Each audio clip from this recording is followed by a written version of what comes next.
I'm working on building community at the moment, and I'm noticing I have two different types of community. One is a wider net. Now, I live in Toronto, and it's a great city with great people. And I kind of know a bunch of them, just a little. And I'd like to know some of them more. So, inspired by the book, The 2 Hour Cocktail Party, which I can thoroughly recommend, I've been hosting monthly events where 15 or so people I know ish come and spend 2 hours. I kick them out at 9 p.m. on the dot. We have a drink and we meet up with other people. To facilitate things, there are 2 or 3 moments where I pull everybody together and I ask them to answer a question. We answer it to the whole group. And what that does is it seeds the next round of introductions and conversations. The second type of community is a deeper vessel. I'm inviting other men who are at about the same stage of life I am, and we'll have a conversation about what it means to be an elder in our different worlds. I'm 55, so one part of me is thinking, you're way, way, way too young to be claiming to be an elder as a role. But actually, I do feel that's calling me. I do feel that might be the next sort of thing for me to step towards. And here, my hope is that I'm asked questions, questions that will help call me forth. Two different communities, but for each, questions, good questions, right at their heart.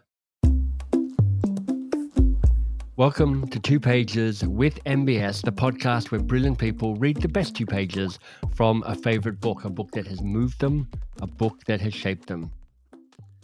Hal Gregersen is a man who loves questions, perhaps even more than I do. I mean, he has dedicated his life to it as an author, as a speaker, as the former executive director of the MIT Leadership Center. He and I both believe that questioning can transform the future of learning and make the world a better place. Now, I introduced Hal by his first and his last name, and the truth is, he doesn't actually really have a middle name. And in the spirit of great questions, you're probably wondering why. I am Hal B., no middle name Gregersen.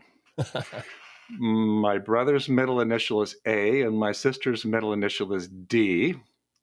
My father was in the military and had a very long first and middle name. And so he vowed when he had children we would not be vexed with such things. So I have a 3-letter first name and a middle initial, and that's it. I love that. And so, that there's a lot in the name. It's Dutch. Half of my family comes from Denmark, the other part from Sweden and England, and those roots play their own tune in my life, I think. My grandfather was a sheriff of Park City, Utah, during the Prohibition period in the Wow. 1930s, and he was really good at resolving conflicts. And one time, they had a strike in the mines. They were silver mines mostly there, and they had a strike in the mines. And he met with the labor unions outside of the city of Park City to make sure that when the people coming to break the strike came in, the labor unions wouldn't do anything to them. And so he let the strike breakers come in to work the mines. He followed the group into the city. And by the time he caught up with them, all heck had broken loose in downtown Park City. And there was this massive brawl that lasted for several hours. And he ended up ultimately losing his job. Mm. And the reason I'm telling this story is he said to the people who subsequently investigated the incident, he said that he trusted the labor unions probably too much. Mm. And that was his bias. That was my mother's bias. It's sort of, that sense of the world is trustworthy and Yeah. trustable is an operating assumption. And so, that was important as I was growing up because my father was a construction worker and I moved 7 times before I was 5 years old across the United States. Yeah. Going from construction site to construction site. And every one of those places required building trust, figuring out what's going on here. How do you make friends? How do you fit in? fill right. in the blank. How's that for a starting point? That's a brilliant starting point. I want to ask you, what's been the greatest gift that trust has brought you? Hmm.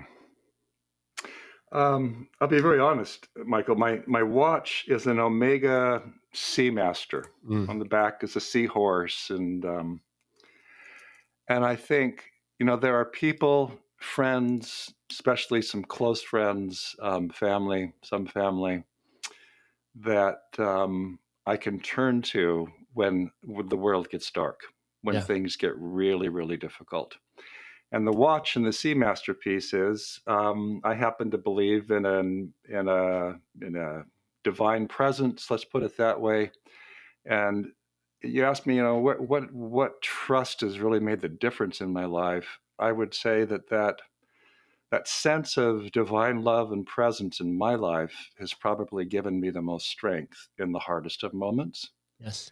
And sort of parallel to that is our really close friends, that when we've lived in 5 countries and 3 continents, and, I count on relatively, this many fingers, some really close friends that Hmm. became part of our lives as we lived in those places where something difficult happens professionally and personally.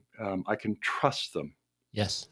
that whatever's spoken is held in confidence. And a few of them, especially, I can trust that they're going to come back to me with pretty straight talk about whatever the situation is. Right. And that's why I love them so much and trust Yeah. them. Yeah. Well, let me ask you the flip side of the question, Hal. Yeah. Part of what happens with trust is you end up getting your heart broken when that trust is betrayed. Hmm. How do you keep your heart open after it's been broken? Hmm. Um, so it's an excellent question, Mike. And um, I'm reminded first of an experience in my life and then a story. Mm, And I'll tell, well, they're both stories, but the experience is my father was a farmer. Then he became a construction worker and mechanic, and he worked really, really hard. I mean, really hard. Think of that sort of, yeah. you know, in the dry western part of the United States, trying to eke a living out with his family before I was born. So he worked really hard, mechanically gifted. Yeah. If something broke on the car, he could make the part. And if he didn't have the tool, he'd make the tool. And he was just really good at anything mechanical. But when it came to social dynamics and parenting and family structure, it was problematic. Yeah. And his only way of approaching that, now I understand it, but as a 4-year-old, I didn't. He had just had a lot of deep disappointments in his life, and he had very little trust in the world, and a lot of, the confidence wasn't there. Mm, And so when you get those things going on, it's pretty heavy right. control in a home environment. Yeah. Um, and and I'll so basically the world revolved around him, high control. Sometimes he was pretty intense with that control. And I remember I was probably 4 years old one time. I don't know what I did, but I got hit on the back of the head and I smacked my head on the edge of the table. I'm sure he did not intend that, but it cut a big gash and had to go to the hospital. And so it was an unpredictable place. It was an Mm, untrustworthy place when my dad was around. My right. mother was completely the opposite, Mike. Yeah. And so I learned growing up to live two questions basically, which is how do I avoid getting hit, or how do I avoid, getting in deep trouble and yelled Mm, at? And will I ever measure up and matter? right. So whether it's a home like I grew up in, or whether it's a workplace or a community, Yeah. whenever we're living some variant of those two questions, which is how can I avoid getting in trouble? Yeah. And will I ever measure up and matter around here? Yeah. When I'm living those sorts of questions, trust is not present, obviously. Right. Right. And so, you know, I grew up with that. Those were the questions that I was living. And, you know, there came a point at which I finally realized, literally in my early 40s, that that's what I was doing, Mike, that, ah, that's what's going on. You Right, know, right. if you look at Keegan's hidden competing commitments logic, I was doing That's right. that in some programs with a colleague, Roger Lehman at INSEAD, and I'm like, "Oh, crap, that's what I've been living for these last few years." And in Right, fact, that's what a lot of people are living. right. And so this is where, you know, fast forward now, my father passed away 20 plus years ago. I still had not resolved that. How do you build the trust and how do you get beyond that lack of Mm, trust, even when he passed away, Mike? There just yeah. wasn't that thing going on. And I'll never forget when I was teaching at London Business School in 2005, 2006. And it was intense. It was a great experience, but it was a real intense learning experience. And I was having a really difficult time at one point. I remember walking through a little church park there on the way to London Business School and finally feeling in my early 40s this sense from my father that it's okay. Mm, He actually loves me. I can love him. I can let this go. Um, and it was a watershed moment to be able to not only in that very personal, you know, mhm. tight space to do that, but it also opened your heart up to bigger things beyond that. Sure. What do you think allowed for that moment of grace? Because it's often not just a walk through a churchyard. There has to be something that's happened in the lead up to that to have that moment happen. I'm just curious to know, is Mm. it work you've done? Is it people around you? What did open the door? Well, I think, you know, something like that, you try to look back and make sense of it, and there are lots of things that, you know, you're trying to figure out Mm, what was really going on. So my first wife passed away, in 2003, just before I went to London, very unexpectedly. Within 2 weeks of finding out she was ill, she was gone, oh, and then in time, I ended up remarrying, and there's nothing better to understand your assumptions about the world and how you deal with your kids than having a consultant come into your family and you know, sort of like, you know, and this kid does that or that kid does this. They pretty much always get their way. Were you aware of that? And I realized, no, I wasn't. And those kinds of things, they come back to that question, how can I make somebody else happy? How can yeah, I avoid a problem here? yeah. And so we ended up starting to meet with a marriage counselor because those assumptions I was holding were getting in the way of our relationship Mm, and our family, ultimately, our blended family. And so part of it was that stream. yeah, I think the second stream was Parker Palmer, to be honest. right. And Parker Palmer, many may not have heard of him, but he's an educational philosopher, I suppose, is how he would describe himself. He's devoted most of his life to a phrase that I read in the first book I read of his, to know as we are known. And the phrase was to learn or to teach is to create a space where obedience to truth, not a capital T, just obedience to truth is practiced. Mm, And his way of approaching the world is like, how can you create the environment or conditions around you where that kind of dynamic can play out? right, And one of the things that he recommends is he spent some lengthy time in a Quaker community trying to find himself and figure out who he was. And they have what they call a clearing committee, where you get a group of trusted people together, and all they can do is ask questions and you answer them. That's right. it. That's the dynamic for a couple of hours.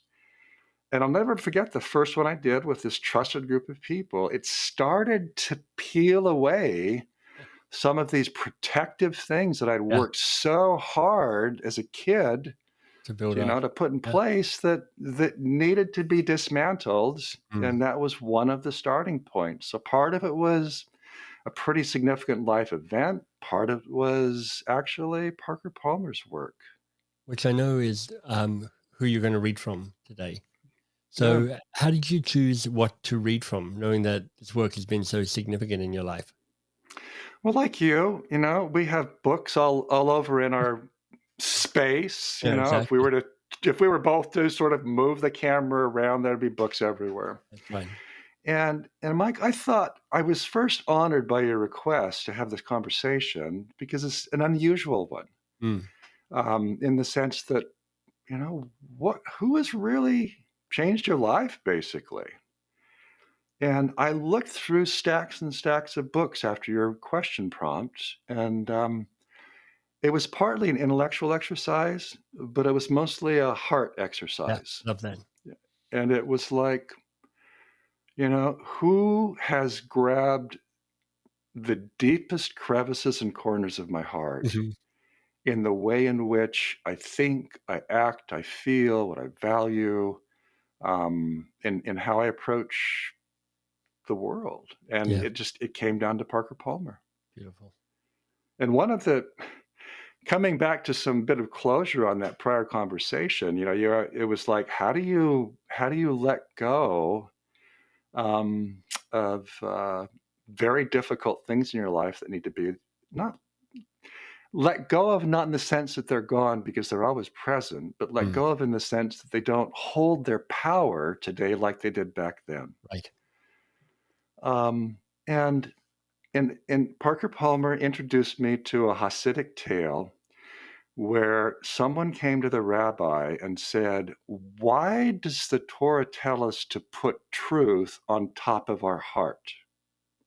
And the rabbi's response is, "It's sitting there until our heart breaks and the truth can fall in." Right.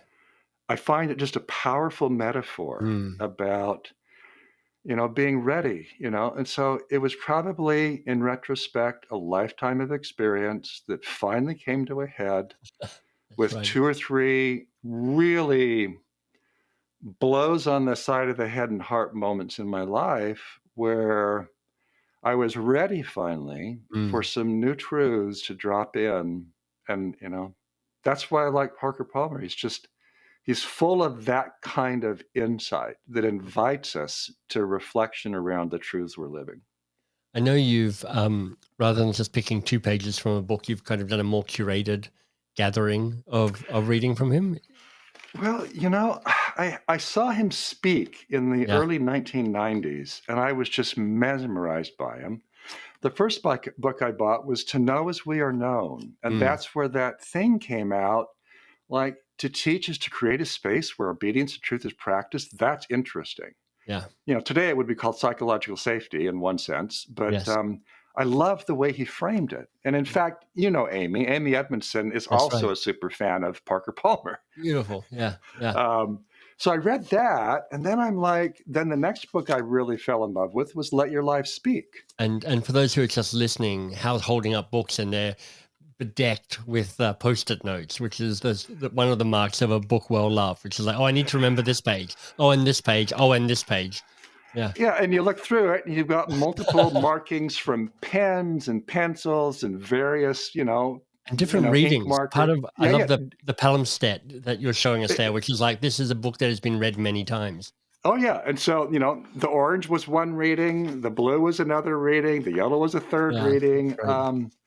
but this is a beautiful, easy one-day read around his life, Mm, and, some very poignant stories from very light-filled moments in his life to the deepest of darkest depression years of his life, yes. and so it's this powerful story, and then the final one is called A Hidden Wholeness, Mm, where he absolutely loved and never had the chance to meet Thomas Merton, who also was a philosopher, more from a religious background. But Sure. Merton said, in all living things, there is a hidden wholeness. Mm. Isn't that great? And, that book just was profound because I had gone so much of my life trying to get rid of this ugly past, ugly Mm. parts of my past, and finally realized, no, you don't get rid of those things. You love them. You learn to Right. appreciate them. You put your arms around them. You embrace them, Yeah. and you can talk to them like, yeah, that worked really well when you were 4 years old to scrunch and say, how can I protect myself? Yeah. But you don't need to do that when you're teaching students at MIT. It's Yeah. not the same context, Hal. Grow up. So I looked through those 3 books, Mike, and I tried to find 2 pages, but it was like, there's so much embedded in his thoughts. There's got to be a better way. And that's where I ran across a 2-page article he wrote. And when I read it, it was like, this is it. This Perfect. this captures for for someone unexposed to Parker Palmer, to me, this captured so many essences of who he is. Well, you've given us such a beautiful lead up to this and such a warm introduction. So let me hand the mic to you, reading essay from Parker Palmer, Hal Gregersen. Over to you, Hal. Thank you. He titled the essay, Are You Listening to Your Life?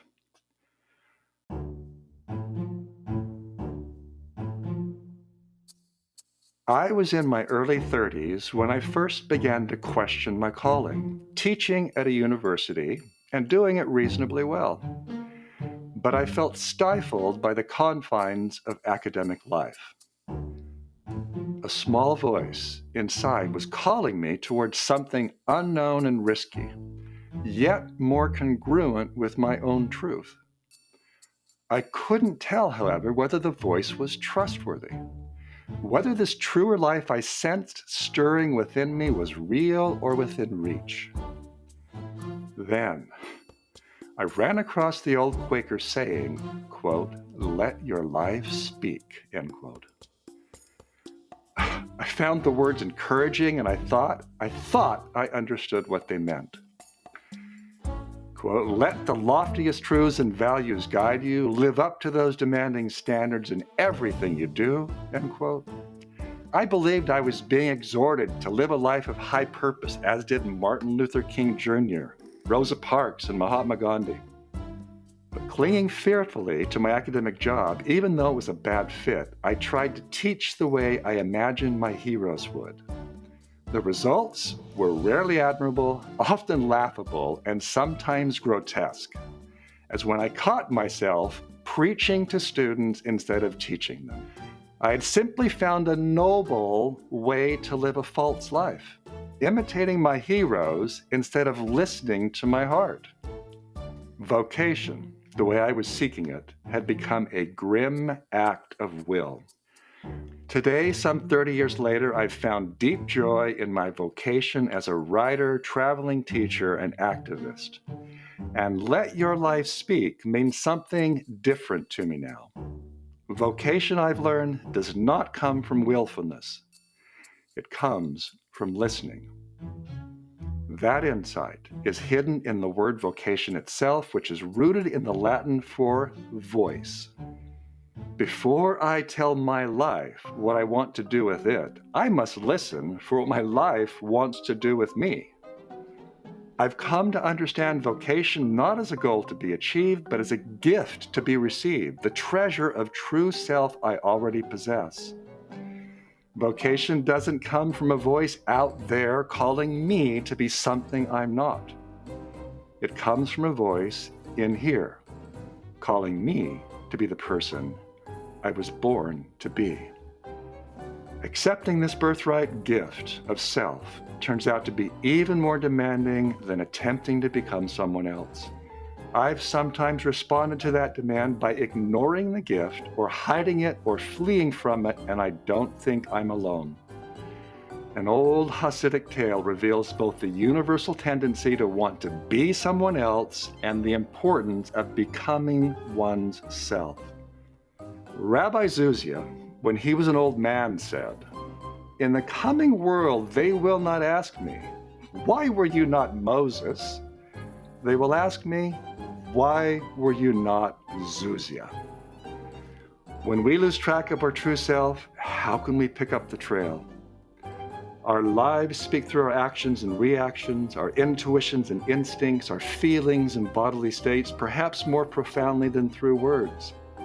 If we can learn to read our own responses, we will receive the guidance we need to live more authentic lives. The soul speaks only under quiet, inviting, and safe conditions. If we take some time to sit silently listening, the soul will tell us the truth about ourselves, the full, messy truth. An often ignored dimension of the quest for wholeness is the need to embrace what we dislike about ourselves, as well as what we're proud of, our liabilities as well as our strengths. We can learn as much about who we are from our limits as from our potentials. For years, I thought that becoming a college president was the right thing to do with my life, despite the fact that I am too thin-skinned for the job. But when I embraced this limitation and found work where thin skin, let's call it sensitivity, is an asset, not a liability, the fact that I'd never become a college president no longer felt like a failing. Instead, it felt like a homecoming, a return to my true self, full of peace and joy.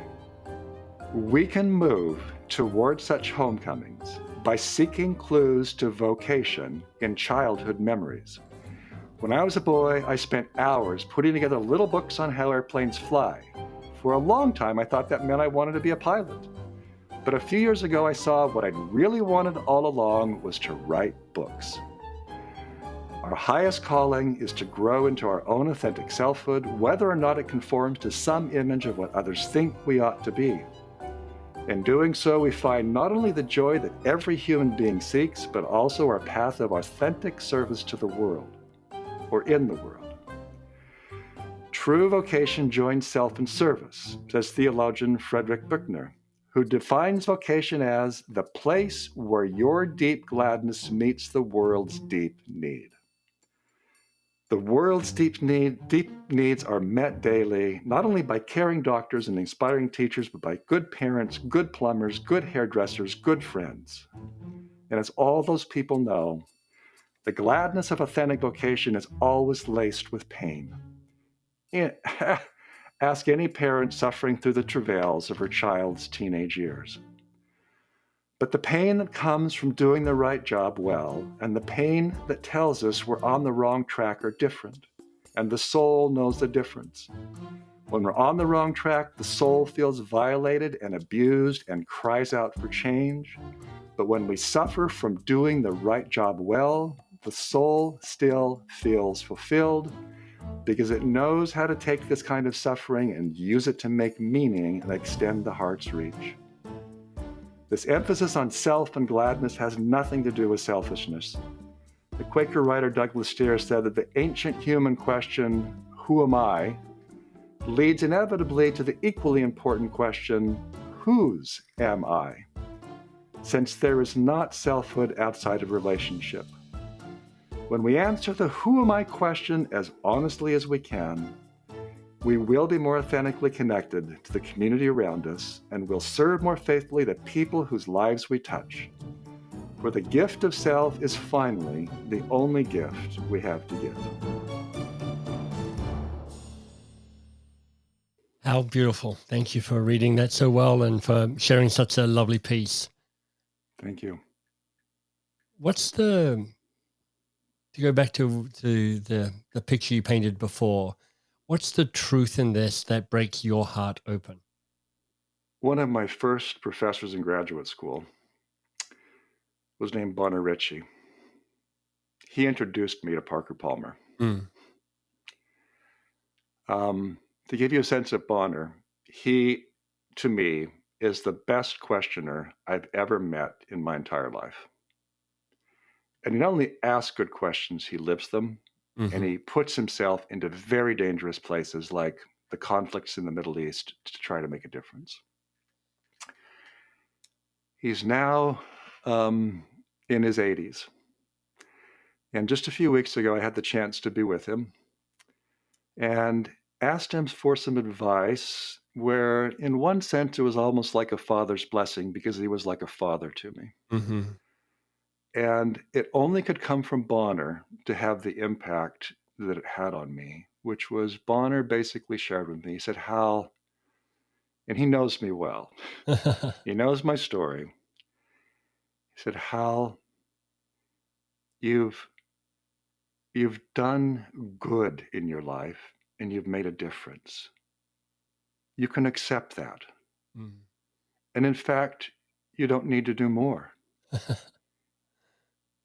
And Mike, that goes right back to that question of will I ever Mm. measure up and matter? It was like it could only come from Bonner in that moment in that space where it was in a sense, you're okay, you measure up, Yeah. you do matter, so let it go. Mm. Let it go. I'm not sure if that answered your question, but it's a story that came to mind, Mike. I wish I'd asked the question that prompted that anyway, so it worked out perfectly. Um, so, Could you re-ask the question though? Because it was an important one. well, I reiterated the metaphor you shared before the Yeah, reading, which is, truth on top of the heart. yeah. And why is that? Well, it's when the heart breaks, the truth can enter it. And I was like, Hmm. what's the truth that breaks open your heart in the Palmer Parker piece?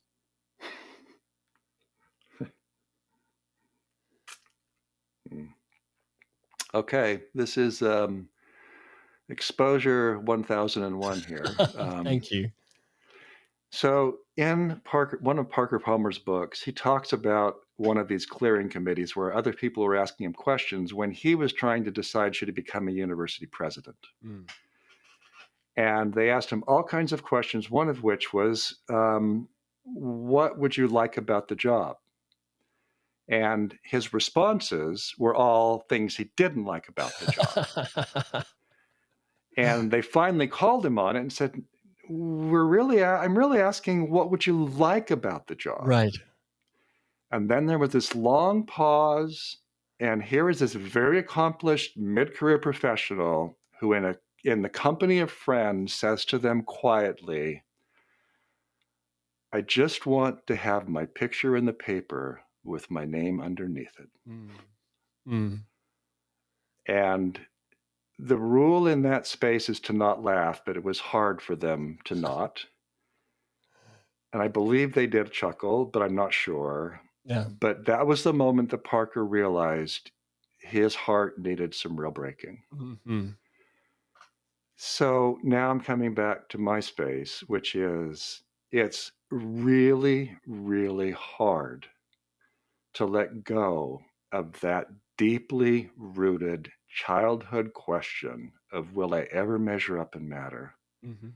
Um, and I kind of think of Thor, the god of thunder from the Marvel movies, Yeah, yeah. coming down with that big hammer and thunk, Yeah. Um, and there were a few near misses that he made, but the point is, what has really struck me hard, the deepest first strike. Okay, I'll back up. Every decade of my life, I thought the next decade would be absence of problems, Mike.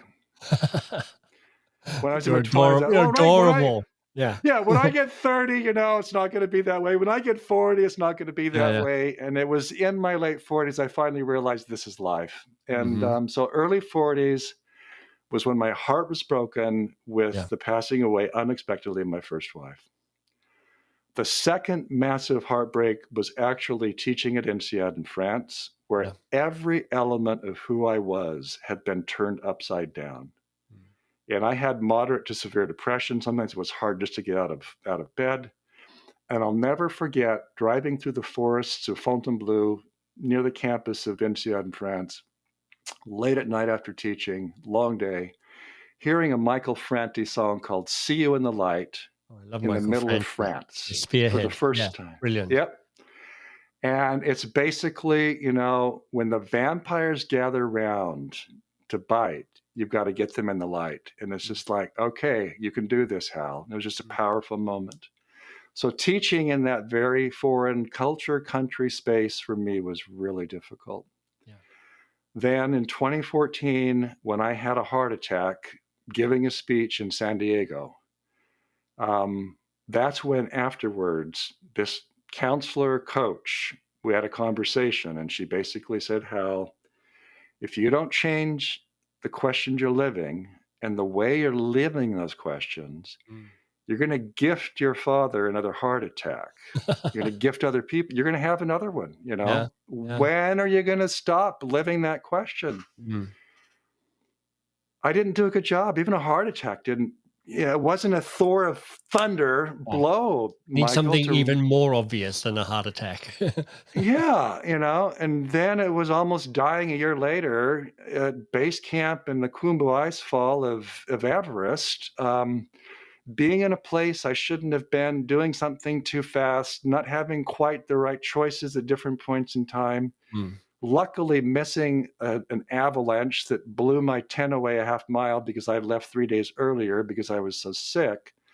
But that moment put another blow where it's like life is fleeting, you mm. know? It comes and it goes faster than we think, kind of thing. So you get those sorts of things in your life that add up. And I'm just thick skinned, I guess, thick skulled. I get a lot of bumps on my head because I hit my head all the time. I'm tall, and it's Yeah, kind of I've just, it's taken a lot to finally now in my early 60s to be able to say with more comfort to myself, your own hidden wholeness, Hal, is okay. yes. That part of you is actually a good part of you when you understand it's there. I still wrestle with some of those things, but not nearly the way I did Well, two let me decades ask ago. you, if I may, a related question. One of the lines from the reading was understanding that really a life well lived is when I think the phrase was deep gladness meets the deep needs of the world. Hmm. What does deep gladness mean to you now?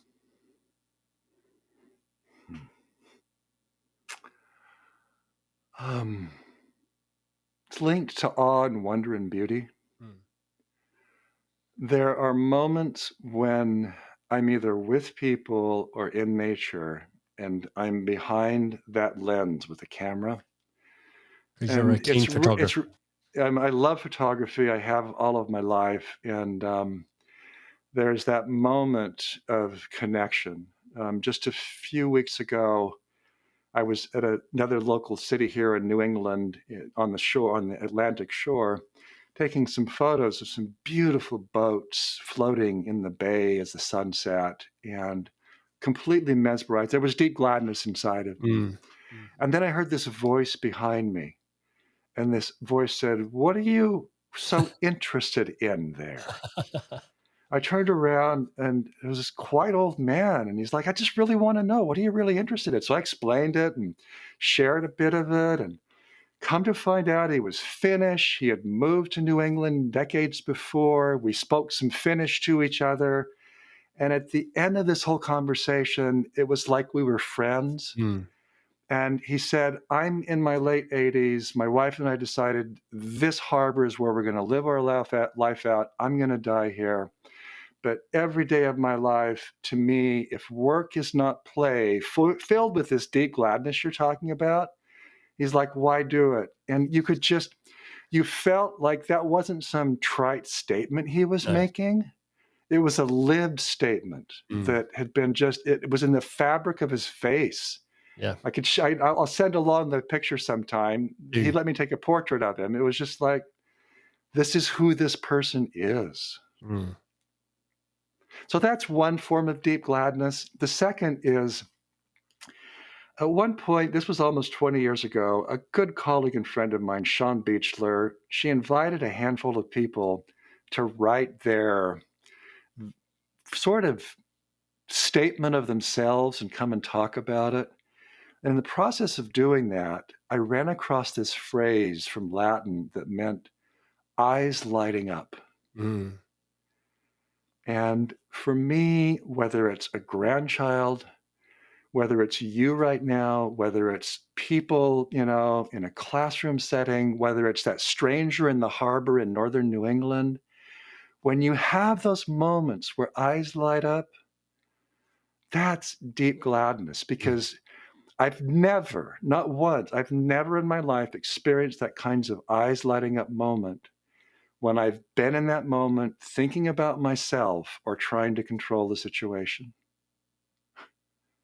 Hal, it's been such a wonderful conversation. Thank you.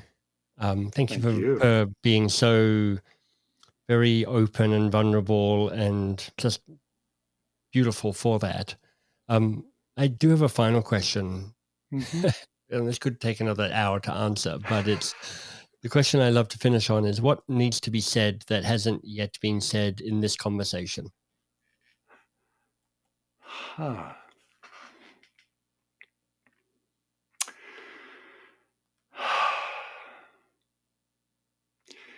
There's a story I read years ago um, that's a variant of Parker Palmer's work, but it comes from a different part of the world. And the story is essentially Robert Fulghum, who wrote All You Needed to Know You Can Learn in Kindergarten book. I don't remember that book, but I do, yeah. he was really intrigued by a peace center, a peace institute that was built and set up in Crete by a person named Alexander Papaderos. Now, Alexander Papaderos had lived in Crete during World War II. He was a young little boy, and he lived through a very horrific moment in Crete where the Nazi soldiers landed on Crete, were pushed back, came back in more numbers, and massacred some villages and took over the island. And the hatred within Crete for Germans runs very deep. Mm. I will never forget going to that place intentionally to go to that Peace Institute because of the story Robert Fulghum shared about his experience at that institute, where he had been through 2 weeks of learning about how do we bring divisive hatred together and peace together. And Alexander Papaderos lived a life that would be inviting people into that more communal, peaceful space. And and at the end of this whole 2 weeks, last session, last moment, Alexander Papaderos asked the audience, "Are there any more questions?" Fulghum always raised his hand in those moments, and he would ask the following question: "What is the meaning of life?" And most of the time, he said people would laugh and they would walk away, get their stuff, and leave the conference setting or whatever. But he would always ask it. When he asked it, people laughed, but Papaderos looked him, Robert, right in the eye, like, "Are you serious or are you playing with me?" Mm. And it was serious. And so he said, "I'll answer your question." And he pulled out his wallet. Inside of his wallet was about a euro or quarter sized mirror that had been hand shaped into a round sort of thing. Hmm. And Papaderos said, "I found a broken piece of a German motorcycle mirror when I was a little boy in the midst of all of this conflict. I, over time, on a rock, turned that shard into a round piece. And then as a kid growing up, I always loved shining it into dark places to see what was there. Now I'm adult," Papaderos said, "I always keep that mirror in my wallet. I'm not a kid anymore." He pulled it out. He was shining it on the people. And he said to them, "My life, my purpose, I don't know what the meaning of your life is, but the meaning of mine is to shine light into dark places." And that reminds me of another of my favorite quotes by Elie Wiesel around, he said, "I love the word quest in the word question. I Mm. love that word." And then he later said, "Answers divide people, questions unite them." And that's the spirit of what we're talking about here. For a lot of my life, I was living a divided life. I was Hmm. trying to get rid of this bad part of my past. instead of understanding it and embracing it in that Parker Palmer-ish, Thomas Merton-ish hidden wholeness sense of it's not only okay, but it's you. And to me, those two stories I just shared about, questions can unite us, that sense of curiosity, Mm. shining that light into dark places. That's, I think, the world in parts that we're living in. And the more I or anyone can engage in that kind of work, I'm grateful, especially when the light comes my way or the questions come my way too. It's not a one-way street.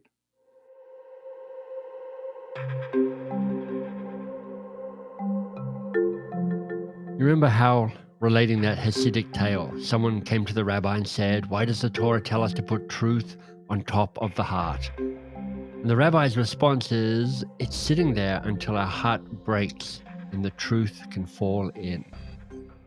Hal said it was about being ready, but I feel it might also be about being willing to find places to be where your heart might break.